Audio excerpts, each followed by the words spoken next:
In this video, I'm going to be sharing with you how we as a digital nomad couple, after we got approved for the Welcome Stamp for Barbados, we traveled from the UK to that beautiful Caribbean island.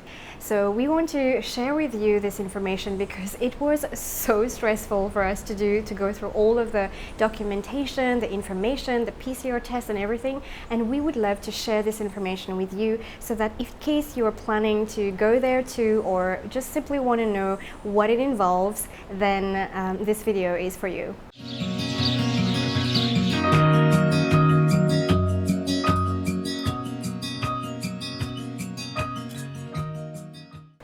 The first thing we did was to wait for our approval for the Welcome Stamp.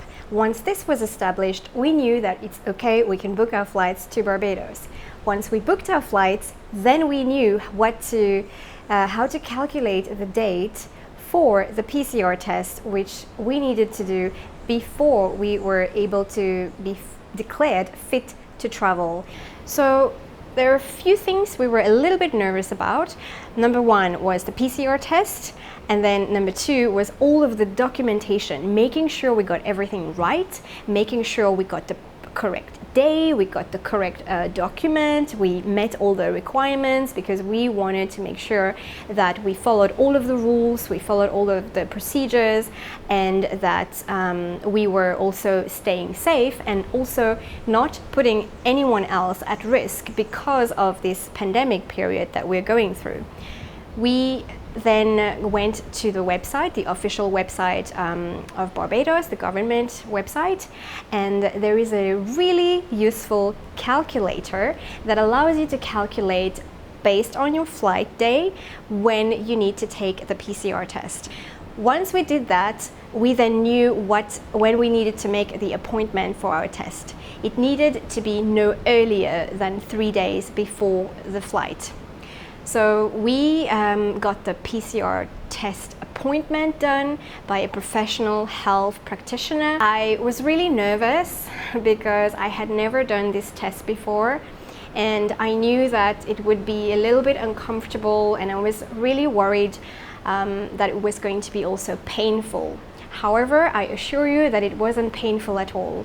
The only thing, it was very uncomfortable, very unpleasant.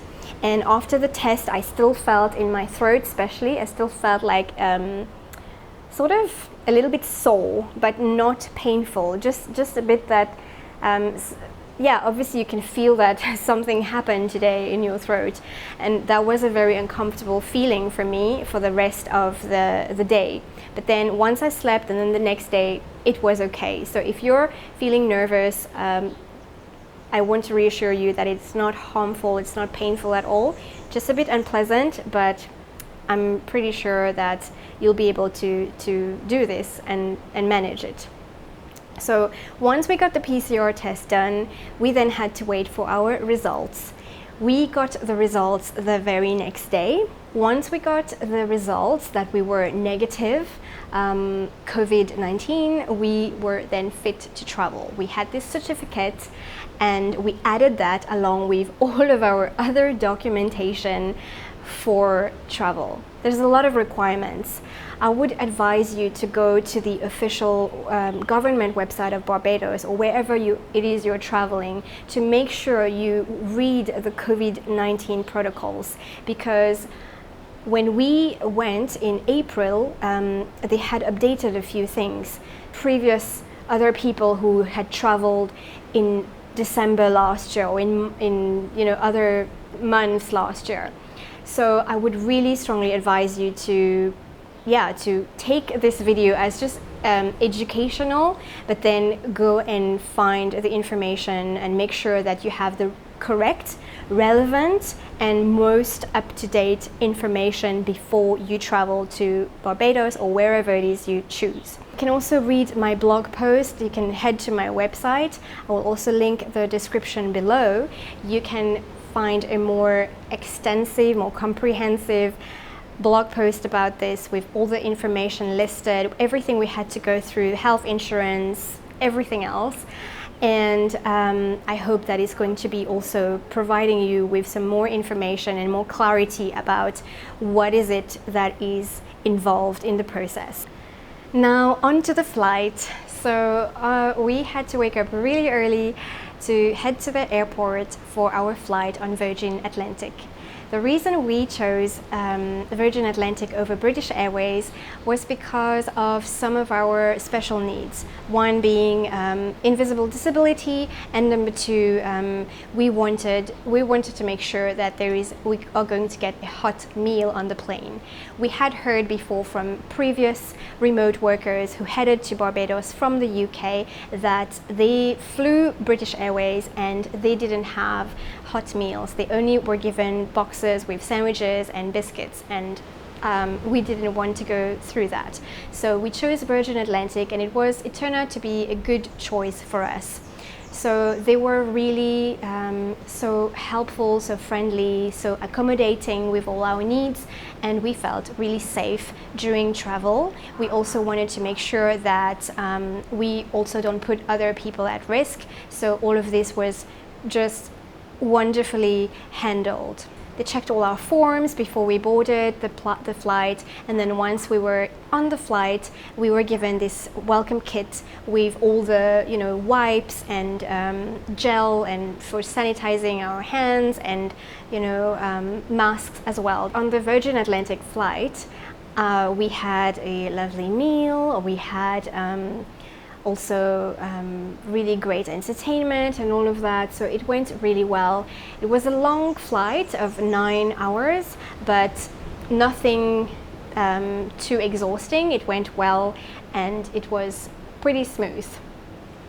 Then upon arrival, we had to make sure that all our documents are in order. So we had a file with all of our documentation, because we knew that there was going to be a lot of checks and checkpoints and health checks at the airport. So previously we knew that we needed to download the BIM Safe app on our phones, so that they will be able to track our location, but also we will be able to enter our information such as our name as well as our daily temperature when we were in quarantine. So that is also something else that we booked prior to flying. We made sure that we had an accommodation approved by the government, so that we were able to, after we arrived at Bridgetown, Barbados, we headed straight to our approved quarantine hotel. When we arrived in Bridgetown, everything was handled superbly. Barbados government has been incredibly supportive and accommodating, and just extremely efficient at managing all of this and making sure everyone on the island stays safe, and everyone coming through are also going through the right procedures. So we felt really confident, and we felt like they knew what they were doing. So that is another reason why we are enjoying very much being here, because they really make sure that they control the foreigners coming in and make sure that there's no spread of COVID. So when we arrived at the airport, upon leaving the plane, we had to go straight into the bus that led us like less than a minute from the tarmac to the actual entrance of the airport terminal. We were not allowed to enter until we have queued up in single line and waited for our turn to receive a bracelet. We waited in the queue, and then they checked our PCR test, the fit to travel certificate. So there were a total of about 8 to 9 checkpoints from the time we arrived in Bridgetown Airport to the transfer to the driver that was actually waiting for us to transfer us to our hotel. In total, this took us about roughly an hour and a half, and then we arrived at our hotel. We checked in, and we could then breathe a sigh of relief. Once we arrived at our hotel, they again, explained to us the instructions on quarantine, that we were not allowed to leave our room. We were not allowed to see anyone or have contact with anyone. We were then given a blue bracelet, and we also have this tracker, the BIM-Safe app, that it's linked to the BIM-Safe app, where we record our temperatures, like I said to you, and then we are going soon to take our second PCR test, and if that turns out negative, then we can actually leave our hotel room. So I hope that this has been helpful for you. I hope this gives you clarity, this gives you peace of mind if you are also attempting to go on the welcome stamp, or if you are traveling to Barbados as well. And if you have any questions, you're welcome to pop them in the comments below, or if you are also a welcome stamper, then I'll love to hear from you. Thanks so much for watching my video, and please subscribe for more. You can also head to the blog to read more about this. Ciao!